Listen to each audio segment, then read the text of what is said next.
Assalamualaikum warahmatullahi wabarakatuh. Perkenalkan, nama saya Indri Ramadhani. Di sini saya ingin menjelaskan materi yang terdapat dalam rangkuman saya. Yang pertama itu ada fonologi.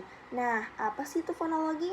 Nah, fonologi adalah cabang ilmu linguistik yang mempelajari bunyi bahasa serta fungsinya dalam membedakan makna.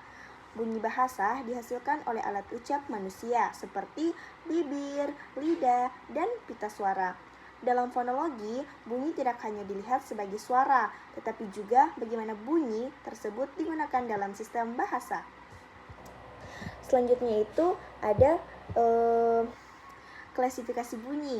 Nah, klasifikasi bunyi adalah yang menjadi dua jenis utama, yaitu vokal dan konsonan, di mana vokal dihasilkan tanpa hambatan aliran udara, sedangkan konsonan dihasilkan dengan adanya hambatan pada alat ucap. Klasifikasi ini penting untuk memahami cara bunyi terbentuk, serta perbedaan karakteristik setiap bunyi dalam bahasa. Selanjutnya itu yang ketiga ada suprasegmental.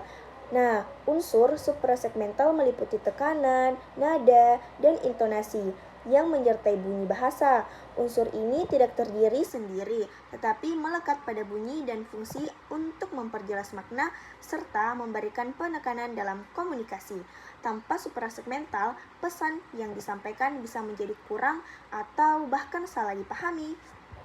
Yang keempat itu ada fonem. Nah, fonem adalah satuan bunyi terkecil dalam bahasa yang dapat membedakan makna. Perbedaan satu fonem saja dapat mengubah arti sebuah kata. Nah, oleh karena itu, pemahaman tentang fonem sangat penting dalam mempelajari bahasa agar tidak terjadi kesalahan makna. Yang kelima itu ada morfologi. Nah, morfologi adalah cabang linguistik yang mempelajari struktur dan pembentukan kata. Dalam morfologi dibahas bagaimana kata terbentuk dan dari satuan yang lebih kecil, serta bagaimana perubahan bentuk kata dapat memengaruhi maknanya. Imbuhan seperti awalan, sisipan, dan akhiran juga menjadi bagian penting dalam kajian ini. Dan yang keenam itu ada pembentukan kata. Nah, proses pembentukan kata meliputi beberapa cara, seperti afiksasi.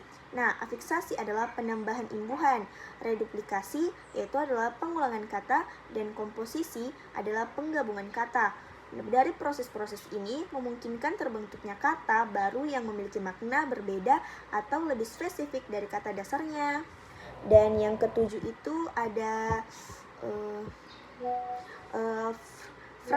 frase atau klausa dan kalimat.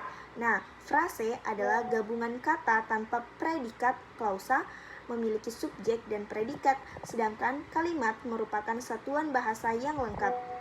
Kedelapan itu ada analisis bahasa. Nah, analisis bahasa mempelajari bunyi, kata, dan kalimat secara menyeluruh. Tujuannya agar bahasa dapat dipahami dan digunakan dengan baik dan benar.